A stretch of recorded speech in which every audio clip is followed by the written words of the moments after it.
High friends, me and mom চ্যানেলে তোমাদের প্রত্যেককে স্বাগত। আজকে আমি শর্মিষ্ঠা, আমি রিদিত, আমরা দুজনে মিলে এসে গেছি আমাদের চ্যানেলে। রিদিত আজকে এসেছে অনেক দিন পরে তোমাদের সাথে কথা বলতে। তো ব্যালেন্সের ওপরে কয়েকটা খেলা আমরা খেলবো।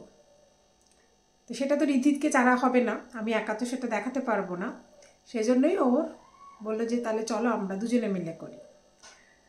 তো আজকে আমরা সেই ব্যালেন্সিং কিভাবে করা যায় সেটার উপরে কয়েকটা অ্যাক্টিভিটি দেখাবো। আজকে ব্যালেন্সের খেলা ওর বাবার সাথে যেটা রেগুলার করে থাকে রিদ্ধিত, সেটাই আপনাদের সামনে তুলে ধরবো। তো রেগুলার বেসিসে এই ব্যাপারটা ওদের মধ্যে চলে, মানে খেলার চলেই ঝগড়া করতে করতে তো বাবা এবং ছেলে বল নিয়ে একটা মারপিট যুদ্ধ এসব চলে। তো তার মধ্যেই যেটা ব্যালেন্সিংয়ের জন্য দরকার, যে ফার্স্টে সোজাসুজি থ্রো করে কতবার ইউজ করে নিয়ে তারপরে কখনো যদি রাইট সাইড ধরে দেওয়া হয় তো সেটা সবসময় ধরতে পারে না, বা লেফট সাইড ধরে দেওয়া হয় সেটা ধরা যায় না। তো সেটা বাড়িতে ওই প্র্যাকটিস করতে করতে এখন অনেকটাই ও পারে, মানে মিসটা কম হয়, আগে প্রায় সবই মিস হয়ে যেত। তো আজকে ওর বাবার সাথে ওর যে রেগুলার প্র্যাকটিসের মানে বল খেলার যে প্র্যাকটিস, তো সেটা তোমাদের সবার সাথে শেয়ার করছি। এটা বাড়িতে যদি প্রত্যেক দিন বাচ্চাদের করানো যায় তাহলে ব্যালেন্সটা একটা প্র্যাকটিস হয়, মানে একবার লেফট সাইডে একবার রাইট সাইডে এরকমভাবে ছোড়া এবং সোজাসুজি ছোড়া, তাতে হ্যান্ড আই কোঅর্ডিনেশন এবং একটা ডিস্টেন্সের যে দূরত্বর যে ব্যাপারটা থাকে সেটা অনেকটা ম্যাচিওর করে। তো আজকে ওদের খেলাটা চলুন দেখি।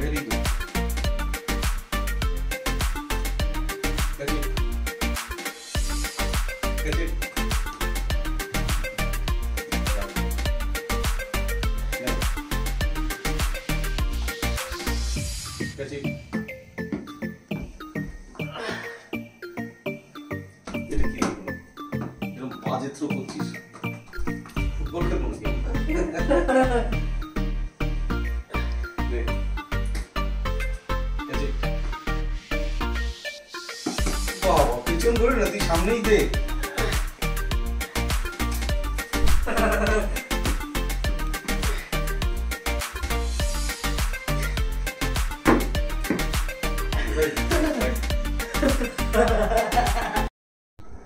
রিদ্ধিতে যেটা আরেকটা সমস্যা, যে মানে ও লাফাতে পারতো না, ছোটো থেকেই লাফানো, যেটা দুপায়ে জাম্প করা, সেটা কখনো পারতো না।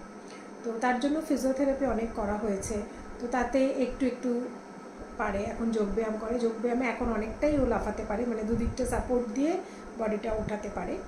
তো তার জন্য ব্যালেন্সের জায়গাটাতে যেহেতু একটু সমস্যা ওর আছে এখনও, মানে ওকে যদি এখন চোখ বন্ধ করে দাঁড়ানো মানে বলা হয় যে তুমি দাঁড়িয়ে থাকো খানিকক্ষণ, ও বেশিক্ষণ সেটা দাঁড়াতে পারে না।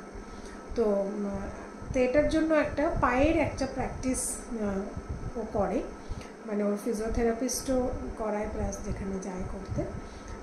তো সেটা আমি একবার দেখাচ্ছি, সেটাও খুব একটা করতে ভালো লাগে না।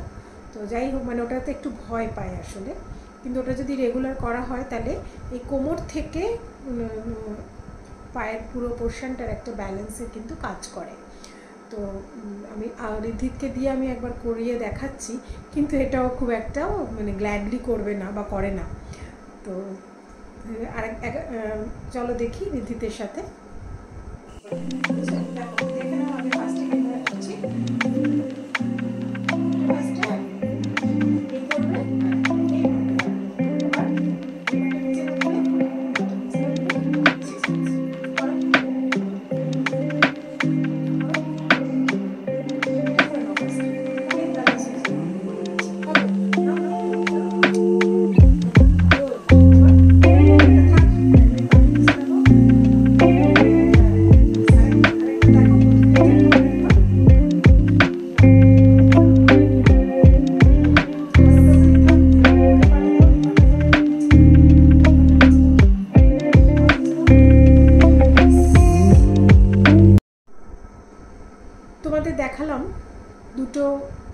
বিষয় যেটা রিধিতে রেগুলার প্র্যাকটিসের মধ্যে পড়ে। তো এটা দিয়ে ওদেরকে তো বোঝানো যাবে না যে এটা তোমার ব্যালেন্সিংটা ঠিক করার জন্য করা হচ্ছে, এটা ওদের কাছে খেলা। তো বাচ্চাদের কাছে ওইভাবেই ব্যাপারটাকে করাতে হয়। তো সেটা একটু করে দেখুন। যাদের বডির ব্যালেন্সের সমস্যা আছে তারা এটা অকুপেশনাল থেরাপি তো নিশ্চয়ই করছেন, সেখানে তো ওটি টিচার যিনি আছেন তিনি তো গাইড করছেনই, কিন্তু আমরা বাড়িতে মায়েরা যেটা এক্সপিরিয়েন্স করছি তো সেইটা আমি শেয়ার করলাম। যদি সম্ভব হয় রেগুলার যদি এটুকু খুব সামান্য সময়ের জন্য এটা করতে পারেন বা করাতে পারেন তো এটা ওদের পক্ষে কাজে দেবে।